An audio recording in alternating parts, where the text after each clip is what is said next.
जय दोहरातम बंधुओं। Day one में हमने आपका हिस्ट्री से इंट्रोडक्शन कराया और एंशिएंट हिस्ट्री में हमें क्या क्या पढ़ना है उसकी पूरी समरी आपके सामने रखी। एक तरह से पूरा ब्लूप्रिंट आपके सामने रखा। हम अगले 6 दिनों तक वही पढ़ने वाले हैं जो कुछ भी हमने कल बताया था। तो इसलिए अगर आपने डे वन के वीडियो को नहीं देखा है तो उसे जाकर पहले देख लीजिए, फिर यहाँ आइए। कहाँ है कि उसको नहीं देखेंगे तो फिर आपका घाटा लगेगा। उसको देख लेंगे तो पूरा ब्लूप्रिंट आपके दिमाग में बैठ जाएगा और जब भी हम उन टॉपिक्स को पढ़ाएंगे आपके दिमाग में उचित आ जाएगा, हाँ ऐसा ऐसा हम पढ़े थे। तो उसे पहले देख लीजिए। डे टू में हम आगे कंटिन्यू करते हैं। तो कल भी हमने देखा था कि जो हिस्ट्री है ये 3 पार्ट में बटा है। एक तो प्री हिस्टोरिक हिस्ट्री है जिसे प्राग ऐतिहासिक इतिहास बोला जाता है। एक प्रोटो हिस्टोरिक हिस्ट्री है, प्रोटो जिसको आद्य बोला जाता है। और एक हिस्टोरिक हिस्ट्री है जिसको ऐतिहासिक इतिहास बोला जाता है।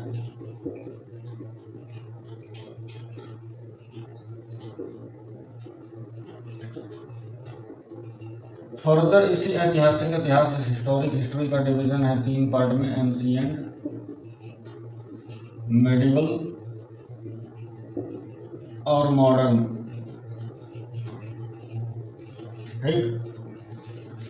प्री हिस्टोरिक हिस्ट्री में हम पाषाण काल के बारे में पढ़ते हैं, स्टोन एज के बारे में पढ़ते हैं,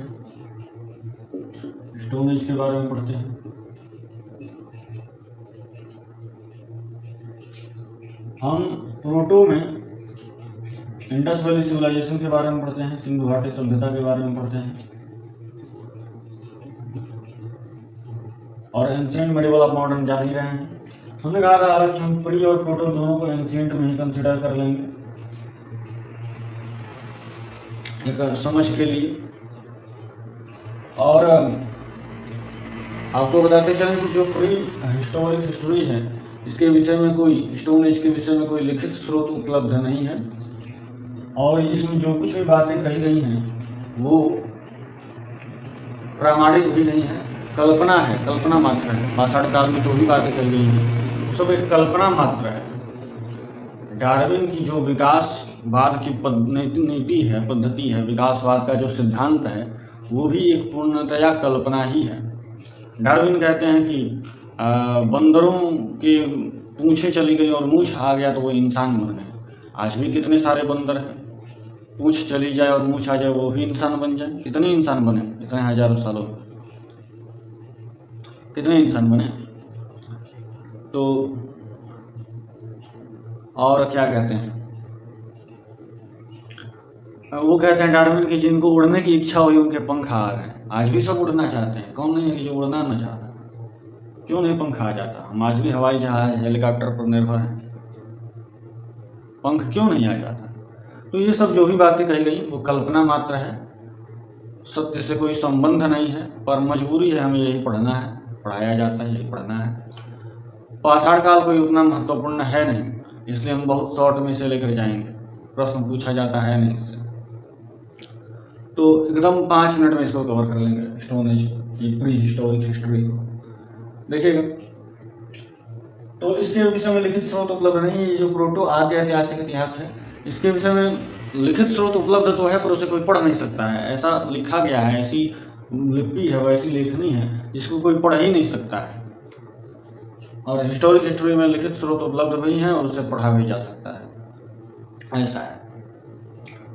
तो प्री में लिखित कोई स्रोत उपलब्ध है नहीं, प्रोटो में लिखित है, लिखित स्रोत उपलब्ध है और पढ़ा नहीं जा सकता। इसमें लिखित स्रोत उपलब्ध है और पढ़ा भी जा सकता है। ठीक, स्टोन एज की बात कर लें, प्री हिस्टोरिक हिस्ट्री की बात कर लें। ये जो पाषाण काल है, पाषाण काल इसलिए बोला गया क्योंकि उसमें पत्थरों के औजार हुआ करते थे। तो इस स्टोन एज को 4 भागों में विभाजित किया गया है। स्टोन एज को 4 भागों में विभाजित किया गया है। एक पूरा पाषाण काल, एक मध्य पाषाण काल, एक नव पाषाण काल और एक उत्तर पाषाण काल। चारों को 4 मिनट में देखते हैं। पूरा पाषाण काल देखिए, पूरा माने होता है प्राचीन, एकदम सबसे पहले का पाषाण काल। उसमें लोग जो होते थे वो आदि मानव के जैसे होते थे। आदि मानव थे लोग, जानवर के जैसे होते थे। आदि मानव लोग उस समय थे, जानवर के जैसे थे लोग। वो खाना बदोश होते थे। खाना बदोश भुक्खड़, बस खाने से जिसको मतलब हो, खाना खाए और सो जाए, खाए खाए खाए और खाते रह जाए। हाँ, वो खाना बदोश कहलाते हैं। खाना बदोश। आप सोच रहे होंगे कि बस खाए और सो जाए, ये कैसे संभव है भाई? अरे खाने के लिए कुछ तो करता होगा। हाँ, न ही सुप्तस्य सिंहस्य प्रविशन्ति मुखे मृगाः। सोए हुए सिंह के मुख में स्वयं हिरण थोड़े प्रवेश कर जाएगा कि सोया है हिरण खुद आके मुंह में चला गया। उठना पड़ता है, उसका पीछा करना पड़ता है, उसका शिकार करना पड़ता है। ये भी लोग शिकार करते थे, तो इनका मुख्य कार्य क्या था? शिकार। क्या था? शिकार। तो ये आखेटक थे। आखेटक। रणभूमि में सभी आखेटक भी होते हैं, आचार्य और आखेट्य भी। तो आखेटक थे और इस समय शिकार करते थे, कच्चा चबा के खा जाते थे। बाद में पत्थर से पत्थर टकराया, बहुत समय तक आग की उत्पत्ति हो गई। उस आग पर पका के खाया, स्वादिष्ट लगा, तो आग पर पका के खाने लगे। तो इस पूरा पाषाण काल का मुख्य जो खोज था वो क्या था? आग, अग्नि। ठीक, आग। आग जो मुख्य खोज था। ठीक है, इतना हो गया। और एक बात और, कोई अस्थाई निवास इनका नहीं था। एक जगह रहते नहीं थे, इधर से उधर फिरते रहते थे। हाँ, एक जगह रहते नहीं थे। तो अस्थाई निवास था इनका। अस्थाई निवास था। क्या था? निवास। अस्थाई नहीं था, अस्थाई निवास था। ठीक, इतनी बातें पूरा पाषाण काल खत्म। अब मध्य पाषाण काल को देखें। मध्य पाषाण काल को माइक्रोलिथिक एज भी बोला जाता है। माइक्रोलिथ का मतलब क्या होता है? माइक्रोलिथिक बोलिए, माइक्रोलिथ बोलिए। तो माइक्रोलिथ का मतलब क्या होता है? देखिए, माइक्रोलिथ क्यों बोला जाता है इसे? माइक्रो माने होता है छोटा। क्या होता है? छोटा। और लिथ माने पत्थर। क्या होता है? पत्थर। तो माइक्रो माने छोटा, लिथ माने पत्थर। उस समय लिथ पत्थर के छोटे छोटे हथियार बनाए गए थे। छोटे छोटे हथियार पाए गए उस समय, बनाए गए थे पत्थर के, इसलिए उसे माइक्रोलिथ एज बोलते हैं। मतलब छोटे पत्थर के हथियार। माइक्रो माने छोटा, लिथ माने पत्थर। ठीक, इस समय अंत्योष्टि का ये अंत्योष्टि शुरू हो गया था। अंत्योष्टि कार्यक्रम शुरू हो गया था। अंत्योष्टि आप जानते हैं, मरणोपरांत जो दाह संस्कार होता है, अंतिम संस्कार होता है, उसी को अंत्योष्टि बोलते हैं, जो अग्नि को समर्पित कर देना शरीर को। तो जब चूंकि आग की खोज हो गई थी इसके पहले पूरा पाषाण काल में, तो इसके बाद क्या होगा? अंत्योष्टि आ जाएगा। इससे पहले नहीं होता था। ठीक, अब बात करेंगे हम नव पाषाण काल। नव पाषाण काल देखिए, नव पाषाण काल में जो वर्तमान में जो पाकिस्तान है, इसमें एक जगह है मेहरगढ़। क्या है? मेहरगढ़।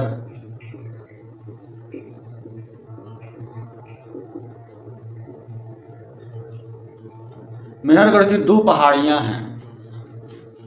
एक है सुलेमा और दूसरा किरथर।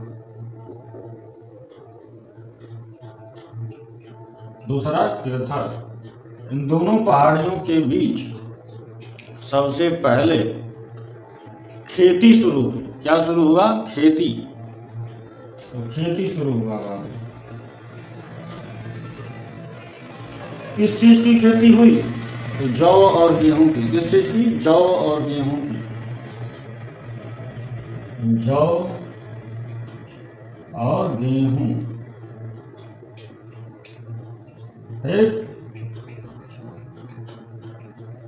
तो जौ और गेहूं की खेती शुरू हुई। अच्छा, ये प्रश्न अगर पूछते कि सबसे पहले चावल की खेती कहाँ हुई थी, तो चावल की खेती सबसे पहले हमारे भारत के प्रयागराज के कोलडिहुआ में हुई थी। प्रयागराज जो पहले अभी इलाहाबाद था, सबसे पहले भी तो प्रयागराज था, एकदम प्राचीन समय में प्रयागराज था। बाद में नाम उसका मुगल शासकों ने बदलकर इलाहाबाद किया, फिर उसका वही प्राचीन नाम आ गया प्रयागराज। तो उसी प्रयागराज के कोलडिहुआ नामक स्थान पर सबसे पहले चावल की खेती। देखिएगा, उत्तर को मिटा देते हैं, इसको थोड़ा नीचे हम लिखेंगे, ठीक है।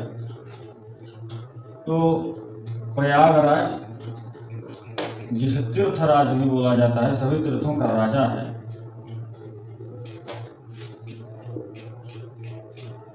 माघ मकर रवि जब हुई तीर्थ पति नहीं आवश्यक हुई। तो प्रयागराज में कोलडिहुआ नाम का एक जगह है, कोलडिहुआ।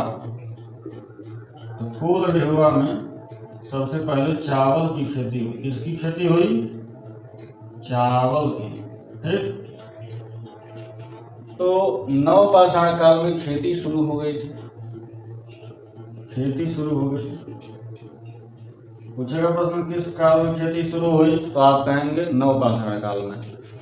पूछेगा प्रश्न कि सबसे पहले खेती किस देश में शुरू हुई, आप बोलेंगे पाक में।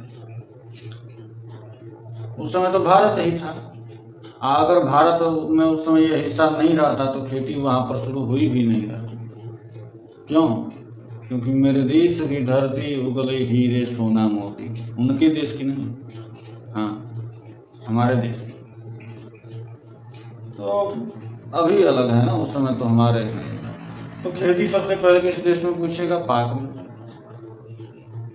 आज ई पूछेगा किस जगह पर हुई, तो मेहरगढ़। ई पूछेगा किन पहाड़ियों के बीच हुई, तो सुलेमान। ई पूछेगा कि किसकी खेती सबसे पहले हुई, तो जौ और गेहूं। पूछ रहे कि चावल की खेती किस देश में सबसे पहले हुई, तो भारत में। कहाँ पर, किस स्थान पर, तो बता देंगे प्रयागराज के कोलडिहुआ में। कौन कन्फ्यूजन नहीं है ना? आगे देखिए। तो खेती शुरू हो गई। अब जब खेती शुरू हो गई तो प्रश्न उठेगा कि हमारे समय में तो अभी तो ट्रैक्टर से खेत जोता जा रहा है, ट्रैक्टर में लगा रहा है। तो क्या कहते हैं, हाँ, वो जोता जा रहा है। इससे पहले बैल से जोताता था। तो उस समय कौन होता था? क्या बैल से जोताता था? तो ना, उस समय बताते हैं कि कुत्ते खेत जोतते थे। कुत्ते जो होते थे लोग कुत्तों को पालते थे, श्वान को पालते थे। कुत्ते को संस्कृत में श्वान बोला जाता है, श्वान। तो श्वान को लोग पालते थे और उसी से खेत जुतवाते थे। हाँ, तो कुत्ते खेत जोतते थे, कुत्तों को लोग पालते थे, ठीक है, समझ में आया? अच्छा, अब इसके बाद जब खेती करेंगे तो एक जगह पर कहीं रहकर ही करेंगे खेती। तो एक जगह पर कहीं रहकर खेती करेंगे, इसलिए अस्थायी निवास कब आ गया? नवपाषाण काल में ही आ गया। हाँ, इसका पहले तो इधर से उधर फिरते रहते थे, लेकिन अब खेती करना है तो एक जगह कहीं रहकर अस्थिर से करेंगे ना। जब तक फसल नहीं होता तो वहाँ से जाएंगे थोड़े नहीं। तो अस्थायी निवास कब आ गया? नवपाषाण काल में। अस्थायी निवास,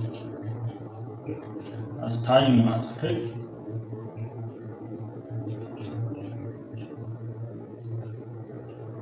ठीक है। अच्छा, अब एक बात बताइए, जब फसल हो गया तो फसल को रखने के लिए कुछ बर्तन भी चाहिए ना। तो उस समय मनका बनने लगा, घड़ा। हाँ, मनका। मनके में लोग अनाज को रखते थे। किसमें रखते थे? मनके में लोग अनाज को रखते थे, ठीक है। तो ये हो गया आपका। हाँ, और पहिया का भी आविष्कार उसी समय हुआ था, पहिया का।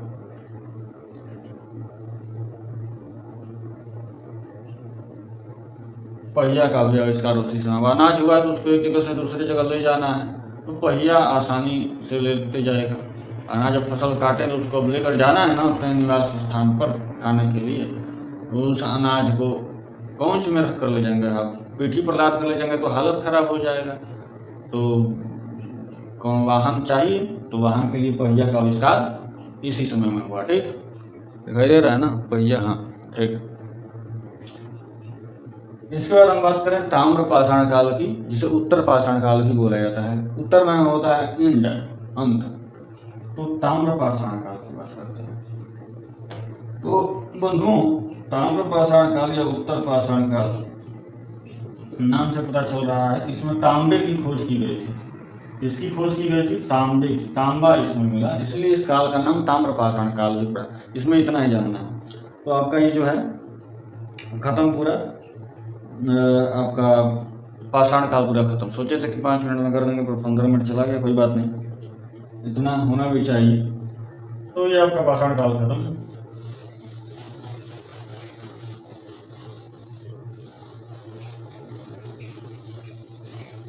अब आगे देखते हैं क्या होता है।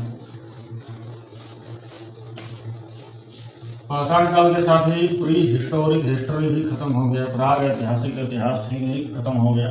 अब इसके बाद हम प्रोटो की बात करेंगे। किसकी बात करेंगे? प्रोटो की बात करेंगे। ठीक है, तो प्रोटो की बात कर लेते हैं, आद्य ऐतिहासिक इतिहास की बात कर लेते हैं बंधुओं। देखिएगा यार, प्रोटो माने आद्य, इसको हाँ, तो ये प्रोटो हिस्टोरिक हिस्ट्री, आद्य ऐतिहासिक इतिहास पूरा नहीं लिख रहे हैं, आप लिख लीजिएगा। यही व्हाइट बोर्ड पर मार्कर से पढ़ाने में और पढ़ने में यही सुविधा है कि हम लिखते जाएंगे, साथ साथ आप भी लिखते जाएंगे और आपका नोट्स भी बनता जाएगा। हाँ, ये सुविधा है आपके लिए, तो इसका प्रयोग करिए, साथ में नोट्स बनाइए। क्योंकि जब आप लिखते हैं पढ़ते के समय में, तो क्या होता है कि एक ही समय में आप, हम जो बोल रहे हैं उसको सुन रहे हैं, जो लिख रहे हैं उसको देख रहे हैं, और फिर जब आप अपने कॉपी में उसको लिख रहे हैं, या तो अगर समझना है तो पहले समझ लीजिए, उसके बाद से वीडियो को पॉज करके लिख लीजिए। तो जब कॉपी में लिख रहे हैं, तो लिखते समय आप जो भी लिखते हैं उसको आपको दिमाग में सोचना भी पड़ता है, दिमाग आपका उसको सोचता है। आप खुद आजमा कर देखिएगा, जब लिखते रहें उसमें दूसरी कोई बात सोचते हैं तो गलती हो जाती है लिखने में। जो सोच रहे हैं हो सकता है कि उसी का 1-2 शब्द उसमें आप लिख दें। तो कोई भी काम, 2 काम एक साथ बहुत सारे कर सकते हैं, पर लिखने के काम में पूरा दिमाग उसी में लगा देना पड़ता है, तो पूरा दिमाग आपका उसी में लग जाता है। तो आप एक ही चीज़ को कई बार कर रहे हैं, पहले सुन रहे हैं, फिर देख रहे हैं, फिर लिख रहे हैं, सोच रहे हैं। तो इतना जब काम कर दे रहे हैं, एक ही चीज़ को इतना बार रिपीट कर दे रहे हैं, तो आपके दिमाग में बैठना ही बैठना है। तो इस तरह से पढ़िए। हाँ, रिवीजन की कम जरूरत पड़े, पुनरावृत्ति की जरूरत कम पड़े। तो प्रोटो हिस्टोरिक हिस्ट्री की बात करें, आद्य ऐतिहासिक इतिहास की बात करें, इसमें लिखित स्रोत उपलब्ध हैं और उन्हें पढ़ा नहीं जा सकता है। इसमें हम बात करेंगे इंडस वैली सिविलाइजेशन की। इंडस वैली सिविलाइजेशन की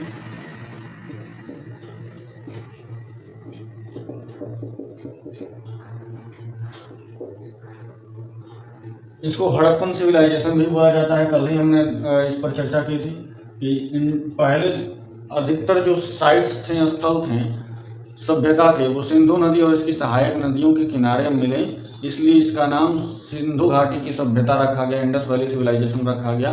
बाद में पाया गया धीरे धीरे, जब और सारे स्थल मिलने लगे, देखा गया नहीं भाई, ये तो गुजरात, राजस्थान, जम्मू कश्मीर, उत्तर प्रदेश, महाराष्ट्र, इतनी जगहों पर फैला हुआ है। तो फिर हम कैसे कह सकते हैं कि ये बस सिंधु नदी के आसपास, तो सिंधु घाटी की सभ्यता हो गई, नाम बदलना पड़ेगा।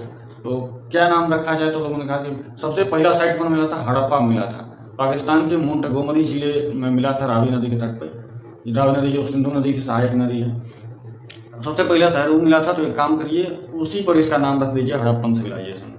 कुछ लोगों ने मान लिया हड़प्पन सिविलाइजेशन, कुछ ने कहा नहीं हम पुरान के मानेंगे। तो कहा भाई दोनों ठीक है, चाहे इसको मानो चाहे उसको मानो, तो दोनों एक ही है।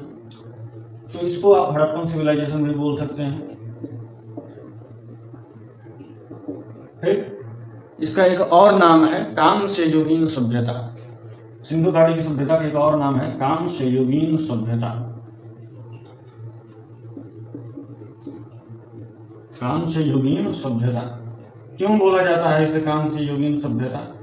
क्योंकि इस युग में, इस काल में सिंधु घाटी में कांसा जो धातु है इसकी खोज हुई, कांस्य की खोज हुई। कांस्य, ब्रॉन्ज मिलता है ना, पदक, एक स्वर्ण पदक, दूसरा रजत पदक, तीसरा कांस्य पदक। स्वर्ण पदक को गोल्ड मेडल बोलते हैं, रजत को सिल्वर और ब्रॉन्ज को कांस्य पदक, तो वही कांस्य है, कांसा। तो कांसा की खोज हुई, इसमें कांसा मिला धातु के रूप में, इसलिए इस युग का नाम कांस्य युगीन। प्रश्न पूछेगा कि सिंधु घाटी की सभ्यता को और किस नाम से जाना जाता है? कांस्य युगीन सभ्यता। कौन सी धातु मिली थी? कांसा मिला था। ठीक, आगे बढ़े तो सिंधु घाटी सभ्यता जो है बंधु, ये इसकी सबसे पहले इसकी खुदाई जो की थी वो दयाराम साहनी ने की थी। सबसे पहले दयाराम साहनी ने खुदाई की। चूंकि क्रैश कोर्स है इसलिए हम पूरी कहानी नहीं सुना सकते हैं आपको, बहुत शॉर्ट में लेकर जा रहे हैं। फिर भी सिंधु घाटी सभ्यता पर हम ज़्यादा फोकस करेंगे क्योंकि ये महत्वपूर्ण टॉपिक है, ये सब प्रश्न पूछता है। तो दयाराम साहनी ने खुदाई की, जाकर चार्ल्स मैसन को बताया कि हमें ऐसा ऐसा मिला है, खोदे हैं तो लग रहा है कि यहाँ पर कोई गांव बसा हुआ है। तो खुदाई की तो इसका मैसेज चार्ल्स मैसन को बताया जाता, चार्ल्स मैसन को बताया। चार्ल्स मैसन ने इसका मैसेज, याद रखिएगा, मैसन से मैसेज, मैसन से मैसेज, ये मैसेज जॉन मार्शल तक पहुंचाया। किस तक पहुंचाया? जॉन मार्शल तक पहुंचाया। जॉन मार्शल ने कहा अच्छा, इसमें कहा चार्ल्स मैसन लग रहा है कोई सभ्यता है, सभ्यता मिलने वाली है। जॉन मार्शल सीरियस नहीं लगा, कोई होगा छोटा मोटा काम, दबा हुआ, दब गया होगा जमीन में। चार्ल्स मैसन बोला नहीं साहब, अंदाजे से न नापिए किसी इंसान की हस्ती को, ठहरे हुए दरिया अक्सर गहरे हुआ करते हैं। जॉन मार्शल ऐसा है, ठीक है। कनिंघम जाओ तो देख कर आओ क्या मिला है, नाप बुक कर तनी मेजरमेंट करके आओ, हमको बताओ। तो कनिंघम को भेजा। किसको भेजा? कनिंघम को, कनिंघम को भेजा। कनिंघम ने मेजरमेंट किया। क्या किया? मेजरमेंट किया। और जब जाके बताया, मैं उस समय इतना तो नहीं था, और इसी हिसाब से बताया होगा कि सिंधु घाटी सभ्यता का क्षेत्रफल जो है वो 13 लाख किलोमीटर वर्ग में फैला हुआ है। आप पूरा ही एकदम चकित हो गया, कितना में फैला हुआ है? 13 लाख किलोमीटर वर्ग में, 13 लाख किलोमीटर वर्ग में।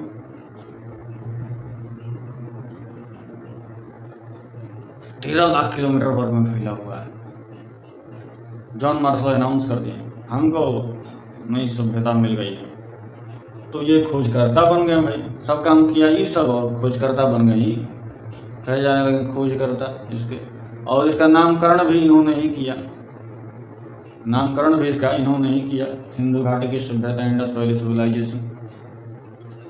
तो 13 लाख किलोमीटर वर्ग में फैला हुआ है। ये जो है त्रिभुजाकार में है, त्रिभुजाकार में है, जिसे आपको दिखा रहे हैं। हमारा भारत,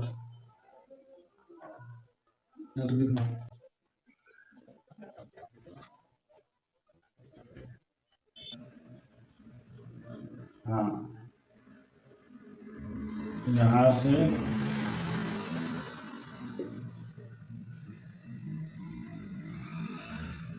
यहाँ तक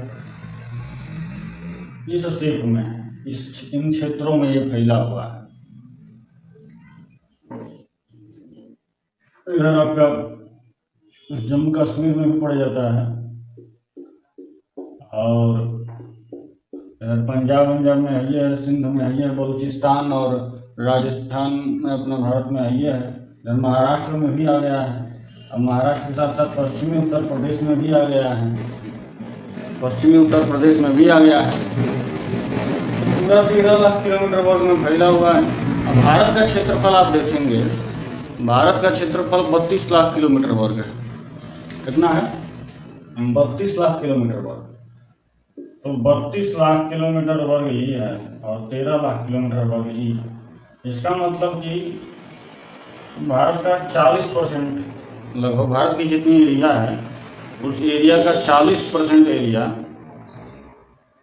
13 लाख किलोमीटर वर्ग सिंधु घाटी सभ्यता का क्षेत्रफल है। ये बात अलग है कि सब भारत में ही नहीं है, कुछ पाकिस्तान में भी है।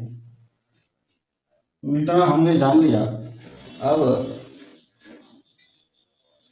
देखिए कार्टेशियन सिस्टम से नॉर्थ साउथ ईस्ट वेस्ट आपको दिखाते हैं। यहाँ पर प्रश्न पूछा जाता है कि सिंधु घाटी सभ्यता के उत्तरी क्षेत्र में कौन सी नदी बहती है? उत्तर में किस जगह तक ये फैला हुआ है? जो एकदम कार्डिनल पॉइंट है कौन सा है इसका? दक्षिण में क्या है, पूर्व में क्या है, पश्चिम में क्या है, ये सब तो देखिएगा। एकदम पश्चिम में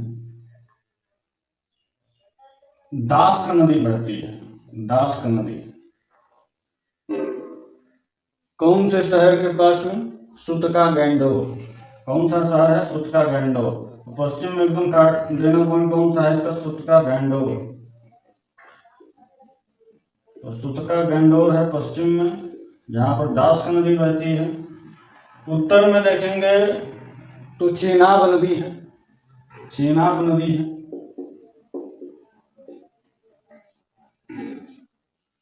और शहर मांडा है। कौन सा शहर है? मांडा।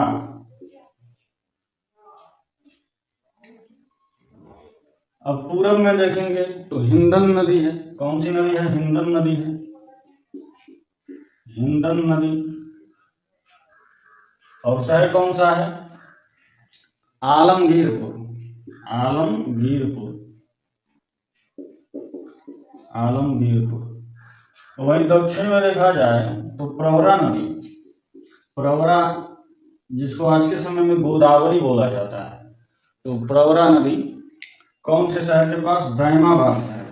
और इतना नीचे नहीं है जितना इसमें दिखा रहे हैं, जगह नहीं है तो यहाँ पर लिखना पड़ रहा है। महाराष्ट्र में है ये। तो दैमाबाद। दैमाबाद।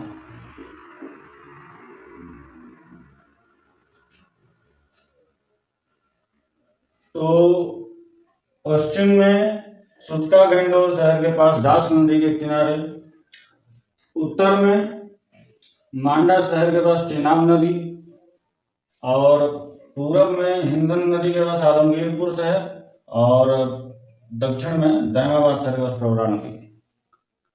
अब इसको याद करने के लिए देखिएगा, एगो ट्रिक है नदियों के लिए। पहले ट्रिक देखिए।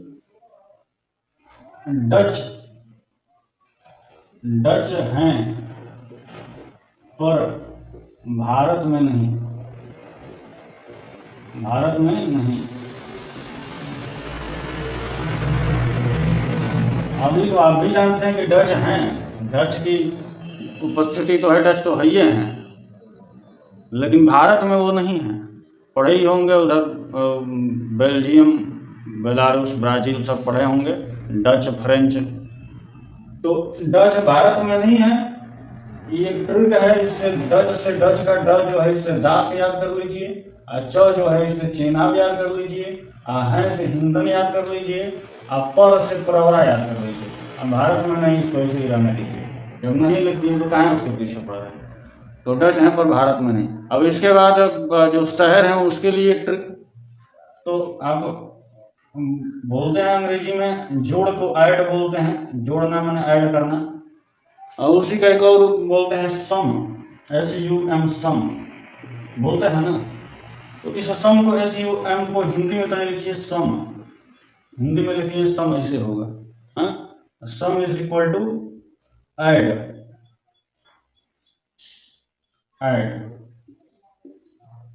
ठीक। तो सम का स से हो गया सुतका गैंडोर, और म से हो गया मांडा, ए से हो गया आलमगीरपुर और डी से हो गया दायमाबाद। शुरू करेंगे हम पश्चिम से। पश्चिम से क्लॉकवाइज डायरेक्शन में, मैंने दक्षिणावर्त दिशा में आगे बढ़ेंगे घड़ी की सुई की दिशा में।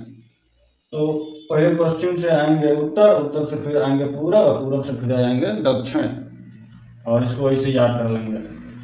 डच है प्रभाव में, डच से ड्रास्क नदी कहाँ पश्चिम में, फिर चेनाब नदी कहाँ उत्तर में डच, फिर है हिंदन कहाँ तो पूरब में, और फिर परवरा कहाँ तो दक्षिण में।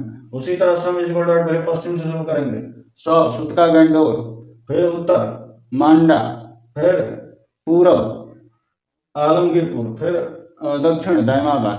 तो इस तरह से याद हो जाएगा। अभी हो गया, अब आगे देखते हैं, आगे चर्चा करते हैं।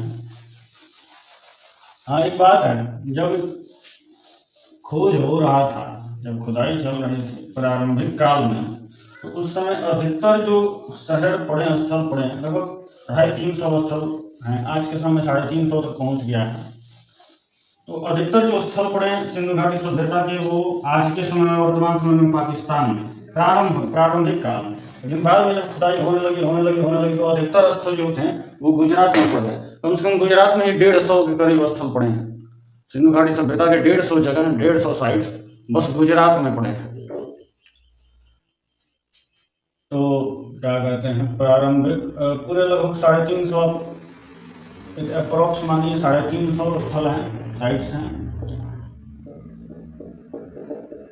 जिसमें से प्रारंभिक काल में जब खुदाई जब हो रही थी, जब खोज हो रहा था, जब रिसर्च चल रहा था, तो प्रारंभिक काल में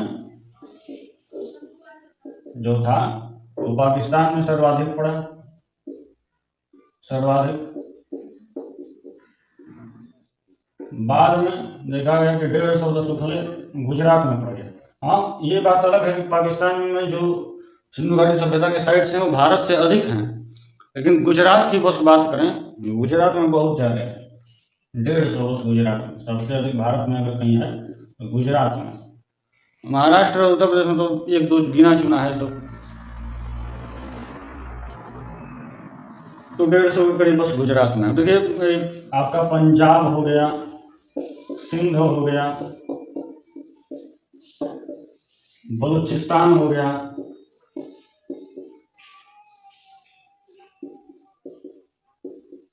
पाकिस्तान का ये सब, और राजस्थान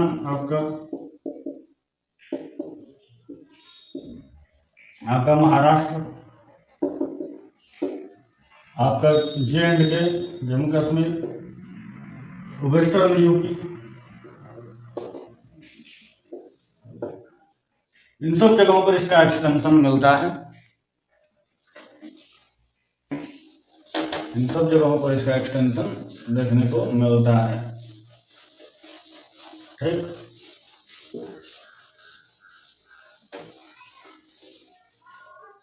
जो सबसे पहला शहर हड़प्पा मिला था 1921 में, जिसकी खुदाई दयाराम साहनी ने की, वो भी पाकिस्तान में चला गया है। पंजाब का पश्चिमी हिस्सा जो पाकिस्तान में चला गया वहीं पर है, मोंटगोमरी जिले में। खैर, ये सब बात तो हो गया। अब आगे हम देखेंगे ये जो सभ्यता थी सिंधु घाटी की सभ्यता, ये धार्मिक सभ्यता थी। लोग बड़े धार्मिक थे, धार्मिक थे, पूजा पाठ करते थे। किसकी पूजा पाठ करते थे? तो मातृ देवी और पशुपतिनाथ की पूजा करते थे, माने शिव जी। तो मातृ देवी और पशुपति,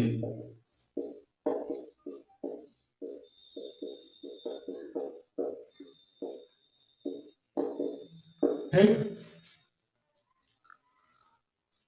जो समाज था, ये मातृसत्तात्मक था,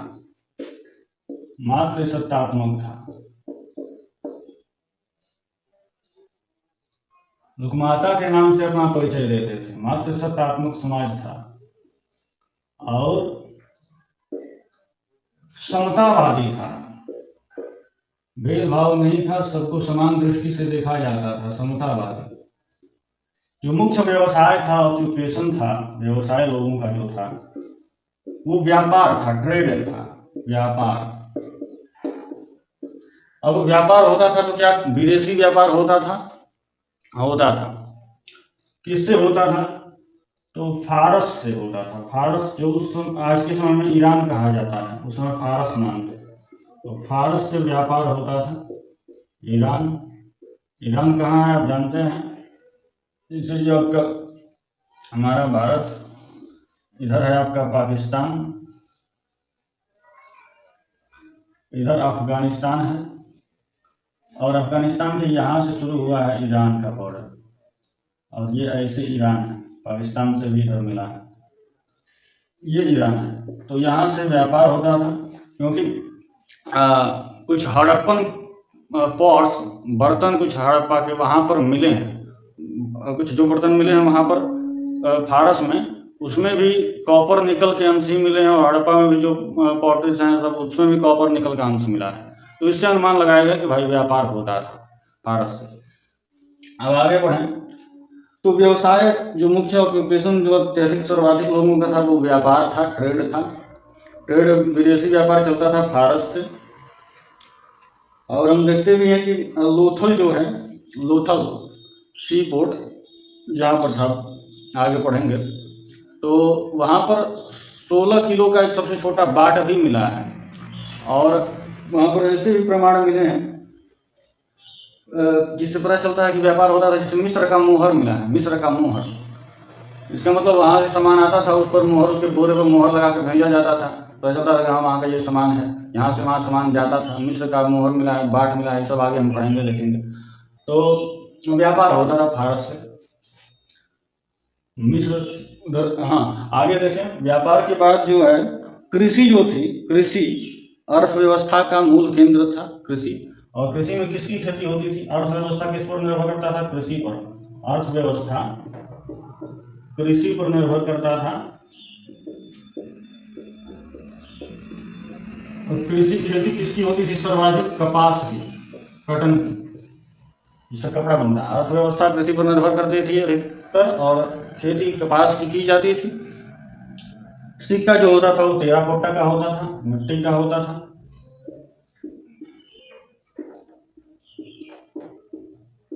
टेराकोटा का होता था। जो मोहर होता था, मोहर, मोहर, वो मोहर सेल खड़िया से बना होता है। सेल खड़िया बहुत ही मुलायम पत्थर, ऐसे छूते थोड़ा सा दबाएंगे टूट जाए। सेल खड़िया, सेल खड़िया मोहर सेल खड़िया से बना होता था, और उस पर चिन्ह जो होता था वो एक सिंह वाले बैल का चिन्ह होता था, एक सिंह वाले बैल का चिन्ह। और एक सिंह किसका होता है? गेंडा का होता है। माने कि धड़ जो, सर जो था वो गेंडा का था, और धड़ जो था वो बैल का था। एक सिंह वाले बैल का चिन्ह अंकित है मोहर पर।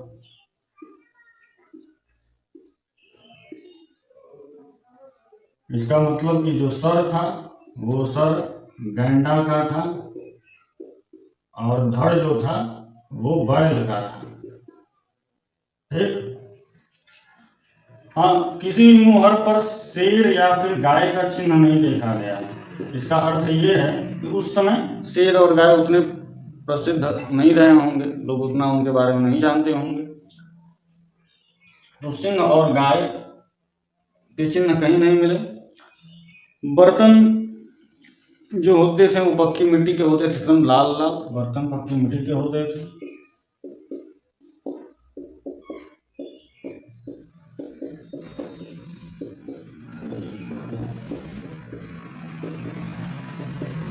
ठीक। और आपका ये सभ्यता शहरी सभ्यता थी, ये आप जानते ही हैं। सबसे प्राचीन शहरी सभ्यता, सबसे प्राचीन ग्रामीण सभ्यता वो मेसोपोटामिया की है, लेकिन सबसे प्राचीन शहरी सभ्यता जो है वो सिंधु घाटी सभ्यता है, और ये नगर नियोजन के लिए प्रसिद्ध है। सबसे प्राचीन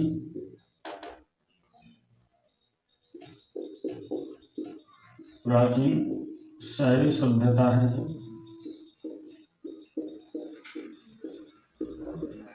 किसके लिए प्रसिद्ध है? नगर नियोजन के लिए प्रसिद्ध है।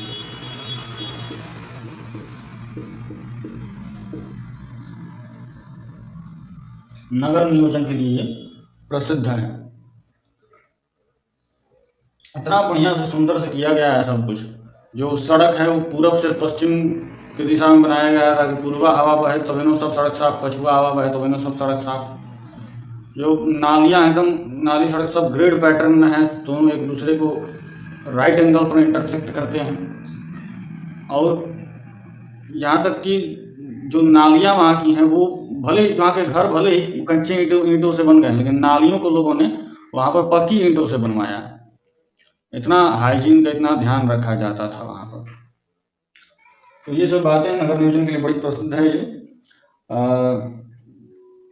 इसके बाद देखिए, अब आप कहेंगे ये सब बता दिए इतना ज़्यादा सिंधु घाटी सभ्यता के बारे में, ये बतेबे नहीं कि इसका कालखंड क्या था।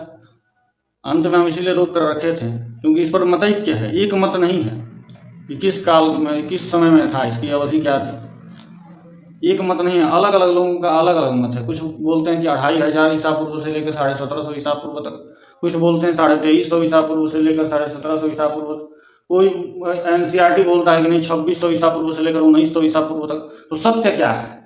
देखिए, C14 डेटिंग होता है, कार्बन 14 डेटिंग डेट होता है, C14 डेट। इसको समझेंगे जरा, C14 को समझेंगे आप। तो C14 जो होता है